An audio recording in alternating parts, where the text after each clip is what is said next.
अजमेर में लोहारों की जमीन पर भूमाफियाओं द्वारा कब्जा करने के गंभीर आरोप सामने आए हैं। इसी मुद्दे को लेकर आज आरएलपी कार्यकर्ताओं और स्थानीय पार्षद ने एडीए कार्यालय पहुंचकर जोरदार विरोध प्रदर्शन किया। प्रदर्शनकारियों ने आरोप लगाया है कि अजमेर विकास प्राधिकरण भूमाफियाओं का अड्डा बन चुका है, जहां गरीबों की जमीन पर न केवल कब्जे हो रहे हैं बल्कि उनकी बातों की अनसुनी हो रही है। लोगों का कहना है कि शिकायत देने के बावजूद भी उनकी कार्यवाही नहीं की जाती, उल्टा गरीबों के काम को ही अटका दिया जाता है। प्रदर्शनकारियों ने चेतावनी दी है कि अगर समाधान नहीं हुआ तो आंदोलन तेज कर दिया जाएगा। आशीष सोनी ने बताया कि पिछले 6 महीनों से गड़िया लोहार परिवार क्वार्टर खाली करवाने की लगातार कोशिश की जा रही है, लेकिन इसके बावजूद भी एडीए अधिकारियों की ओर से कोई कार्यवाही नहीं की जा रही। उनका आरोप है कि जिन लोगों ने क्वार्टर पर कब्जा जमाया है वह अन्य जाति से है, फिर भी एडीए ने उनके पक्ष में पट्टा जारी कर दिया, जो अपने आप में एक बड़ा सवाल खड़ा करता है। उन्होंने बताया कि जब प्रशासन ही गलत लोगों के साथ खड़ा हो जाए तो गरीब और आम जनता किसका सहारा लेगी। आरएलपी ने चेतावनी दी है, ये विरोध प्रदर्शन तब तक जारी रहेगा जब तक लोहार समाज के क्वार्टर खाली नहीं करवा दिए जाते। वहीं दूसरी ओर कोली समाज के शहर अध्यक्ष निर्मल कुमार बेरवा ने भी मामले की फर्जी पट्टे पर सवाल उठाए।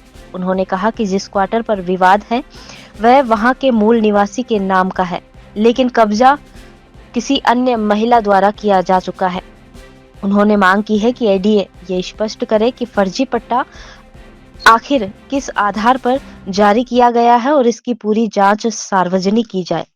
देखिए, अजमेर शहर में भूमाफियाओं का आतंक चल रहा है। वो खाली एडीए विकास प्राधिकरण अजमेर के थ्रू चल रहा है। यहाँ पर खाली भूमाफियाओं की जगह है, गरीब जनता आती है, उनकी सुनवाई नहीं होती है। पिछले 6 महीनों से हम गाड़िया लोहार के क्वार्टर 13 नंबर क्वार्टर खाली करने के लिए भग रहे हैं। गजेंद्र सिंह जी ने आश्वासन दिया, गजेंद्र सिंह जी ने फ़ोन करा सचिव साहब को, लेकिन हमारे अभी तक सचिव साहब की तरफ से कोई कार्रवाई नहीं की गई। उल्टा चोर कोतवाल को डांटे, बड़ी शर्म की बात है। इनसे पूछ रहे हैं, इनको कह रहे हैं कि आप शपथ पत्र लिख के दो कि आपका बेटा नहीं था।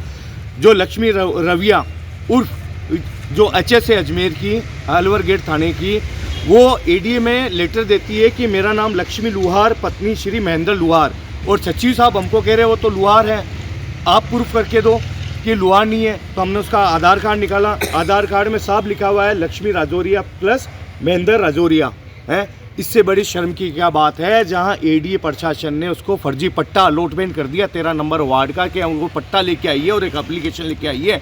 गरीब जनता जाएगी तो कहाँ जाएगी।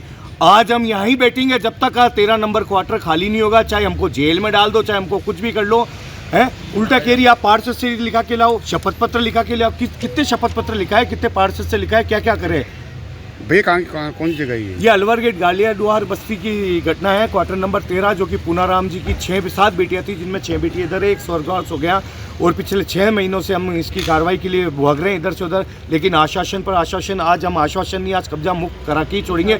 पिछले 15 दिन पहले इन्होंने ज्ञापन हुआ, नोटिस भी चस्का करा था लक्ष्मी वहाँ 13 नंबर क्वार्टर पर। हमने चलो कि ठीक है खाली हो जाएगा, लेकिन इस नोटिस चस्का करे बाद भी अभी तक कोई कार्रवाई नहीं की। इससे बड़े शर्म की बात क्या है। इससे पहले कहाँ शिकायत दी थी आप? इससे पहले साहब कलेक्टर साहब को दी, गजेंद्र सिंह जी को दी। गजेंद्र सिंह जी एडीएम सिटी थे, जो उन्होंने पूर्ण तरीके से आश्वासन दिया था, जिसका हमारे पास वीडियो भी है। गजेंद्र सिंह जी ने पूरी अपनी बाध्यता भी निभाई। उन्होंने सचिव साहब को फ़ोन भी करा, और आज फ़ोन करे हुए कम से कम महीना भर हो गया, लेकिन गजेंद्र सिंह जी की बात नहीं मानी गई। इससे बड़ी शर्म की बात क्या है? कौन है ये लेडीज? क्या है इसका बैकग्राउंड? क्या है? राम जी की ये लक्ष्मी रविया उर्फ ये जो एचएस है अजमेर की, अलवर गेट की है ना, वो कहती है मैं लक्ष्मी लुहार हूँ, जिसका हमारे पास प्रूफ पड़ा हुआ राजौरिया है। वो कहती है महेंद्र सिंह लुहार मेरा पति है, पूनाराम का बेटा, जबकि उसका बेटा पूनाराम जी का कोई बेटा नहीं था, महेंद्र सिंह राजौरिया है ना। हमारे पास आधार कार्ड है उसका भी। ये जो 13 नंबर क्वार्टर का जो मामला चल रहा है, मैं भी वहीं का निवासी हूँ, जलकर निगौर का निवासी हूँ, और मैं ये लोहार बस्ती के, यानी जन्म में मेरा वहीं का ही है।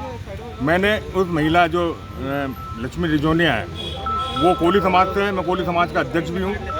वो कोली समाज से महेंद्र जो जिसका नाम ले रही है, वो उसका कोई पति नहीं है। वो फर्जी जो डॉक्यूमेंट पेश कर रही है, उसका आधार कार्ड, उसके जो सारे डॉक्यूमेंट थे, राशन कार्ड वगैरह सारी चीज़ डॉक्यूमेंट है, वो कोली समाज के उस पर उसके जादूगर के अंदर निवास करती है। आधार कार्ड के अंदर उसका जादूगर निवास दे रखा है कोली समाज से, और उसने वहाँ पर एक उसके जवाई को लेकर के वहाँ पर कब्जा कर रखा है, वो गलत है।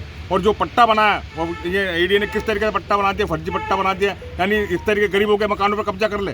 यानी कोई किसी का खाली पड़ा हो तो उस मकान में कब्जा करके और एडी उसको पट्टा बना के देगी, किस आधार पर पट्टा बना के दे दिया उसको? पहले तो उसकी जांच होनी चाहिए, और जो जांच के अंदर उन्होंने जो पूरी डॉक्यूमेंट पेश किए हैं उसके आधार पर इन्होंने, जब इन्होंने सचिव साहब ने इनसे मांगा है कि मैं एफिडेविट दो, एफिडेविट दे दिया, मैंने लेटर पैड पे ऊपर लिख करके दे दिया कि ये महिला कुल लोहार समाज की नहीं है।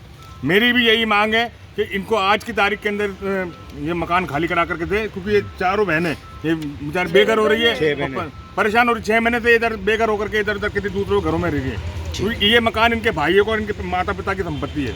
वो अलॉटमेंट इनके पर तो 1972 में मकान, मैं भी वहीं की पैदाइश हूँ, मेरा 73 का जन्म है। मैंने भी वहाँ देखा कि वो पूरा अशोक गहलोत जी ने वो पूरे लोहार बस्ती को मकान अलॉट किए थे, ना कि कोई अदर कोई कोली समाज को या कोई वाल्मीकि समाज को, किसी को मकान नहीं थे, सिर्फ कोली समाज के नाम से को ये वाल्मीकि ये गाड़िया लोहार के समाज के लोगों को ही वहाँ आवंटित किए थे। ठीक है, आपका